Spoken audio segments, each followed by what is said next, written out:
আসসালামু আলাইকুম বন্ধুরা, সবাই কেমন আছেন? আশা করি ভালো আছেন। আমিও ভালো আছি আলহামদুলিল্লাহ। তো দেখে বুঝতে পারছেন আমি শুটকি ভুনা খাচ্ছি গরম গরম ভাতের সাথে।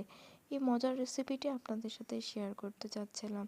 তো প্রথমে আমরা পেঁয়াজ নিয়ে নেব, গরম মশলা নিয়ে নেব এবং শুকনো মরিচ নিয়ে সেটি ভালোভাবে ভেজে তাতে আদা রসুন বাটা, হলুদ গুঁড়া, মরিচ গুঁড়া এবং জিরা ধনা গুঁড়া ও লবণ দিয়ে ভালোভাবে কষিয়ে নিব।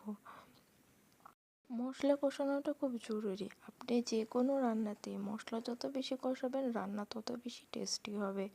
মশলা কষাতে কষাতে যাতে এটি না লেগে যায় তা আমরা এই অল্প অল্প পানি অ্যাড করে এটাকে কয়েকবার কষিয়ে নেব। কষিয়ে নিয়ে যখন এরকম কালার আসবে ঠিক এই সময় আমরা শুটকিটি দিয়ে দিব।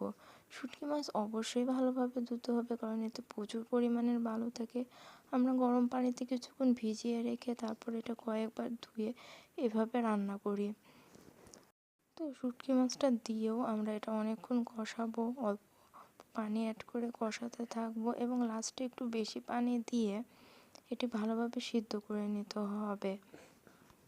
তো এভাবে কষাতে কষাতে যখন এরকম অবস্থায় আসবে তখন আমরা এতে পানি অ্যাড করবো যাতে মাছটি ভালোভাবে সিদ্ধ হয়ে যায়।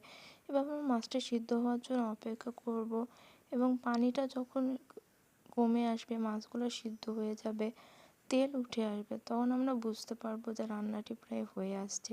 এই সময় আমরা এতে কাঁচামরিচ অ্যাড করব।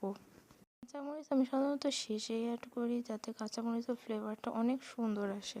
তো দেখছেন কি সুন্দর কালার হয়ে গেছে, আমার তো এডিটিং করতে করতে আবার খেতে ইচ্ছা করছে। তো এভাবে যখন রান্নাটা এরকম হয়ে আসবে, কালারটা তো সুন্দর হয়ে আসবে, তখন আমরা বুঝবো যে রান্নাটি হয়ে গেছে, এখন আমাদেরকে নামাতে হবে।